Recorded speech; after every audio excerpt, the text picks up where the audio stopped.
Hi guys, welcome back to my YouTube channel. Today's video is a Q&A, all the frequently asked questions that I kept getting in regards to my BMT series. Thank you guys for all the questions. I have a bunch to answer today, so I'm just gonna try to get through these as fast as I can. Some of these were covered in my videos. People asked anyways because maybe they asked it ahead of time before I could answer the question, or multiple people asked it. So I'm just gonna go ahead and clarify a couple things.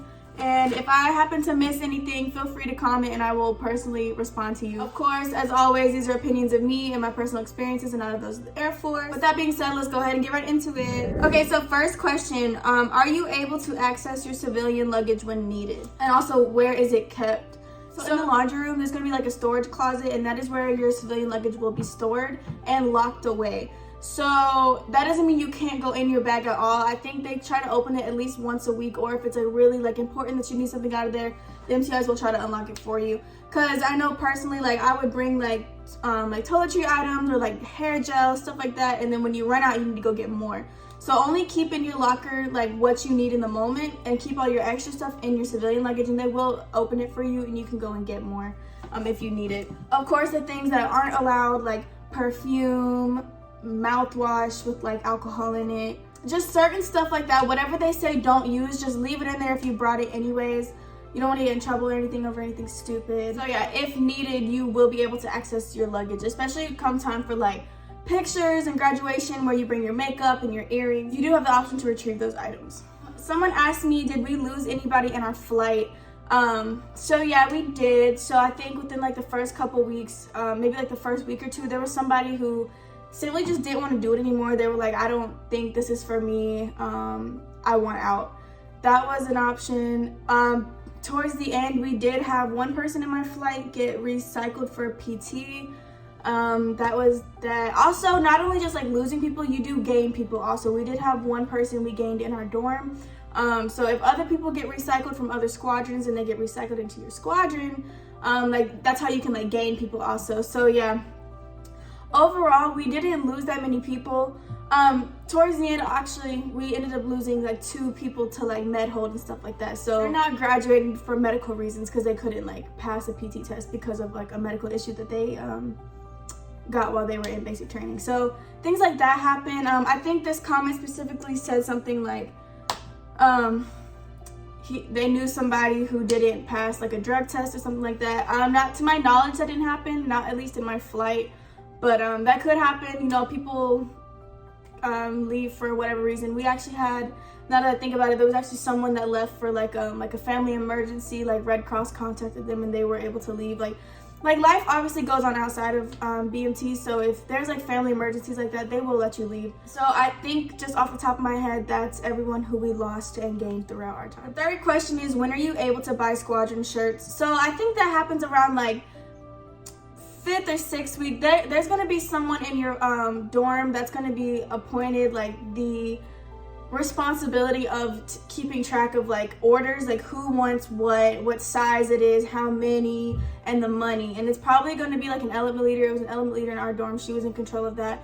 So they're going to give you all the opportunities in the world to buy it. If you need to get cash back, you can go to the BX and get cash back off your card.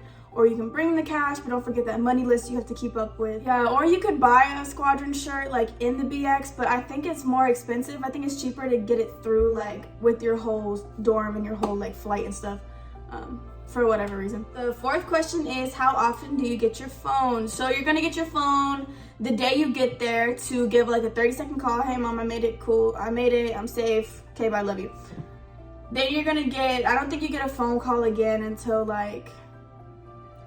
I can't remember. It's somewhere in my videos. Y'all can go hunt through 0 week and 1st week. It's in one of those weeks. I just remember waiting for that call. And then after that, you're gonna get 1 call once a week. So it's not that bad. You can wait once a week for a 20-minute phone call. 5, 10, 15, 20, 25-minute phone calls. Just depends on your MTI, depends on the day, depends on the week. Someone asked me, can you shave as a female? Yeah, you can shave, you can do whatever you got time for. So as far as the weekends, that's when we prioritize shaving. Sunday was our day. That's when most people are washing their hair. That's when most people are shaving.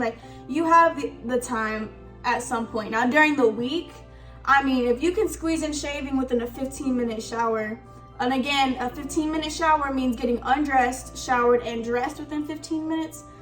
If you can make that work, more power to you. Don't really recommend. I would just keep Saturdays and Sundays when you have longer showers and save it for then. Someone said, is your family allowed to bring you a bag during graduation?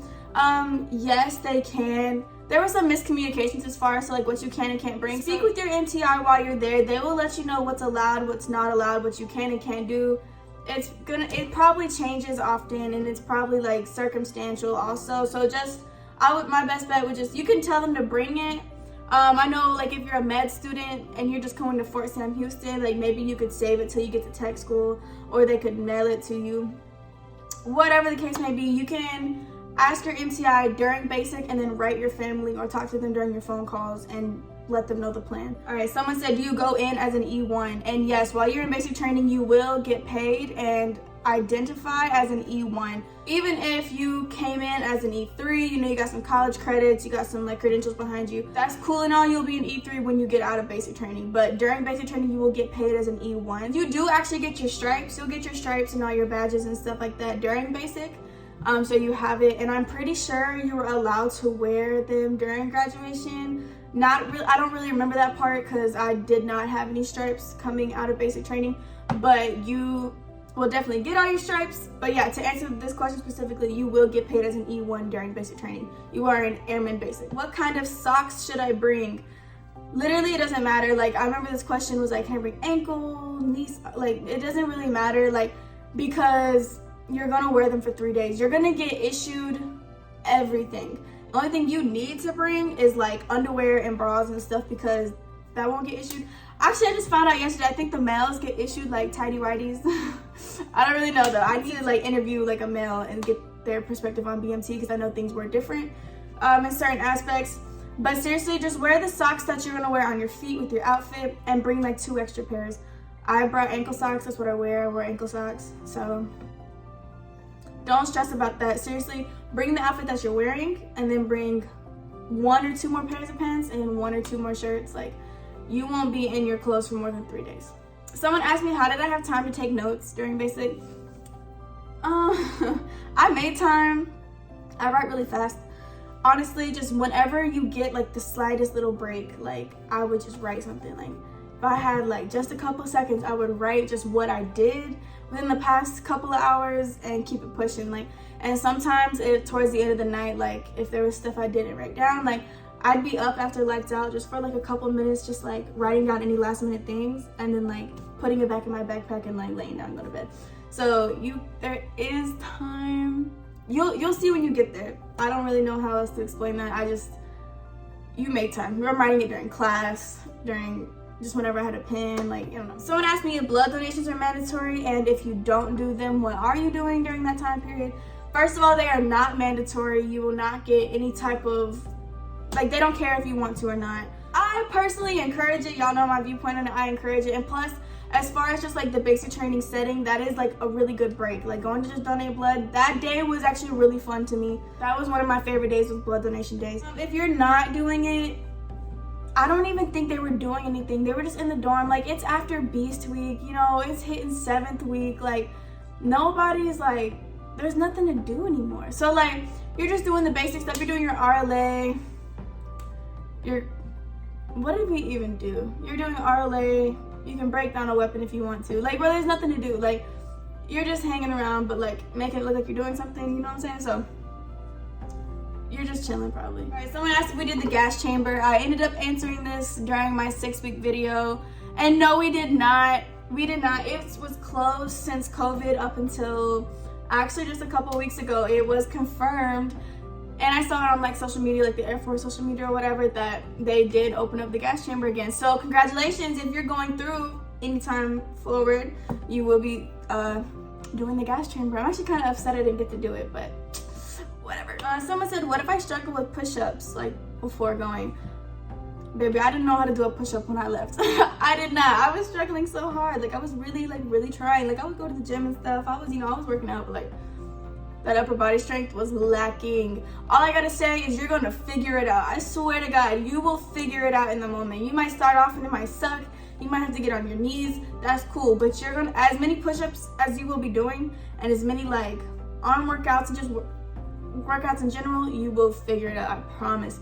And do your 1x3s. You can try doing 1x3s before you go in, or you just do your 1x3s while you're there. If you don't know what those are, I've explained them at one point, and they will also explain it to you while you're in basic training, because they do highly recommend doing those. They help a lot. Also, maybe if you struggle with like sit-ups, you can do 1x3s for sit-ups also.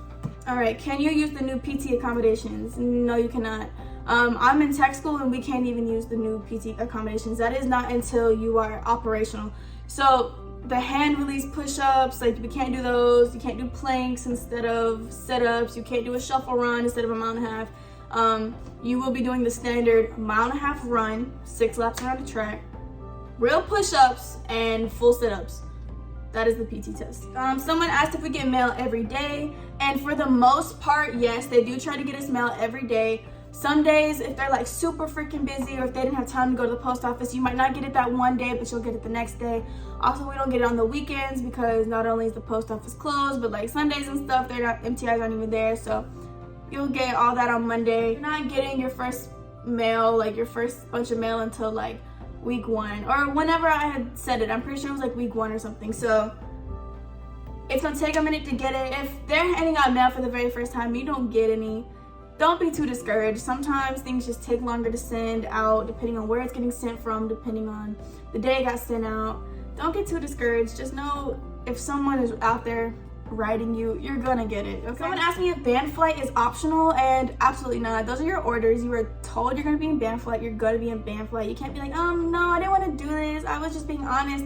No, because like I said, when you get off that bus, when you first get there, they're gonna say, if you've ever played an instrument in your entire life, no matter what it is, no matter what duration, stand out here. And they're gonna go through, they're gonna see what you played and how long you played it, and if they want you, they're gonna be like, yeah, we want you, you're in band flight. There is no being like, no, I don't want to do that. Like, yeah, it's not optional. I mean, you can tell them you've never played an instrument, but I mean, if you have integrity, you might not even get picked. If you only played like piano or something, they're probably not even gonna pick you. But yeah. Someone said, do I need more than a high school diploma to join? No, people come fresh out of high school, no college credits, no background. You can be 35 with nothing under your name, and they don't care. Like, got the high school diploma, GED, like you're good to go. You just won't come in with like a higher ranking or whatever, and you'll just work your way up per usual. But no, you do not need anything more than a high school diploma to join. Someone asked me if they can come with lash extensions, and girl, I wish, but no. They want you as natural as can be. Don't come with no strips. Don't get your lashes done before you go. None of that. For one, that's freaking irritating. I used to wear lash extensions all the time. That would just be the most irritating thing ever. And no, they're gonna be like, I don't know what you got going on, but take that shit out. And also, if they start falling out, you're gonna look crazy. No. As natural as possible. Not only, like, not just because that's what they want, but because that's gonna make your life, that's just one less thing to worry about. So no, you cannot wear lash extensions or any type of makeup. You can have chapstick with no color, that's about it. Someone asked if they can bring 2 pairs of tennis shoes.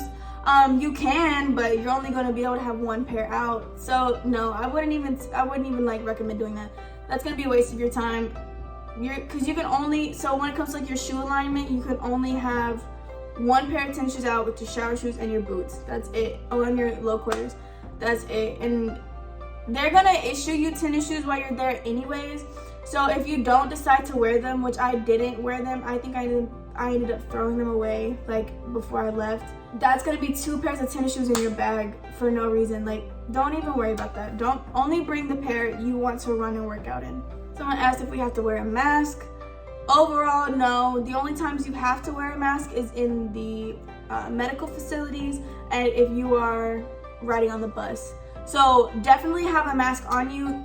I mean, I'm pretty sure the airports still require you to wear a mask, so you should already have one on you. If not, they're gonna issue you masks anyways. So I just went to Target and got like that 2-pack of black masks. Just have them on you, it's good. And it will be a mandatory item, so like you're gonna wanna keep it in your backpack because again, like in the time where you gotta get on the bus or go in the like the read or whatever, you need a master. That pretty much sums it up. I tried to get all the questions that were asked. These are like the frequently asked questions. I'm also getting a lot of questions that are questions for recruiters. That's above my pay grade. I don't have answers for you guys as far as like waivers or commissioning or anything about like reserves or guard. I'm active duty, so I don't know. Yeah, I would just ask a recruiter because that's their job. I am out of basic training. I am in tech school. I do not have those answers. I try to answer what I know, but I would hate to mislead you guys or just have zero information, because that's not, again, that's above my pay grade. But yeah, so I'm gonna end this right here, short and sweet. I thank you guys for watching this video. Thank you for all the questions that you asked. If you have more questions, feel free to comment and I'll try to answer them to the best of my ability. And that's about it. I hope you guys have a great day. Bye.